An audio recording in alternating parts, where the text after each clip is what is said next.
Hello everyone, my name is Noordin Magnawi. I'm a practicing instructor at Camosun College, Victoria, BC.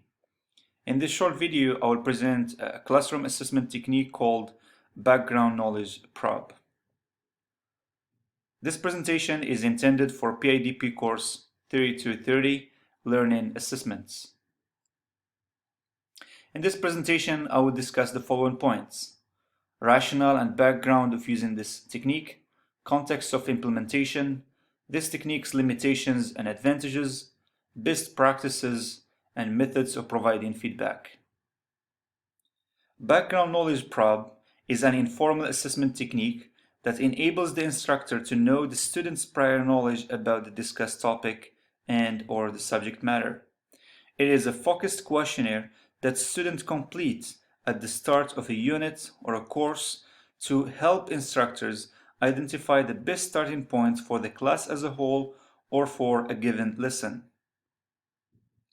As instructors know their student level of knowledge and mastery of the topic, they may change the instructional approach, the organization, and the flow of topics. For example, if a course requires the completion of prerequisite course or courses, instructors need to know the level of understanding of students and whether there is a need for review class or not. One may ask, why do we need to assess students' prior or background knowledge? Determining what you know or what students already know allows you as instructor to target knowledge gaps and misconceptions that some students may have. You become aware of the diversity of backgrounds in your classroom, and you are able to create a bridge between students' previous knowledge and the new material that you are about to start teaching. When it comes to the context of implementation, this technique could be used in different learning environments and different times. Since background knowledge probe serves as a pre-assessment informal instrument, it could be used either in the first day of class of the term in universities and colleges, could be used throughout the term, but prior to introducing new concepts, topics, and chapters. Also could be used in informational, professional development training workshops. This technique, like others, has limitations and advantages. Since instructors want to know the student's baseline knowledge level about a particular topic or concepts, the responses may demoralize the instructor if the results reflect low understanding. Results may demoralize students who are underprepared or who have been taken by surprise for this assessment technique. The results may lead to structural revisions of the course. This would be challenging if there is a time constraint or if the instructor had already spent a substantial amount of time developing the course. When it comes to the advantages of this technique, they are numerous. Number one, it is easy and straightforward. It is efficient as it provides feedback right away to instructors. It provides useful data, not only about the student's knowledge about a particular topic, but also about the student's skills of communicating what they know. The results of this assessment may lead to instructional revisions. The baseline knowledge data may lead instructors to make critical instructional decisions.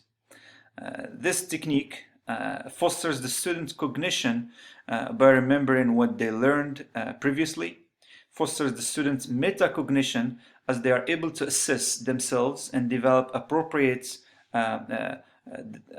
techniques, habits, and strategies, and foster the students' in-class engagements. As instructors, we strive to engage students. However, we know that students lose interest in a topic if it is easy, repetitive, or hard to understand.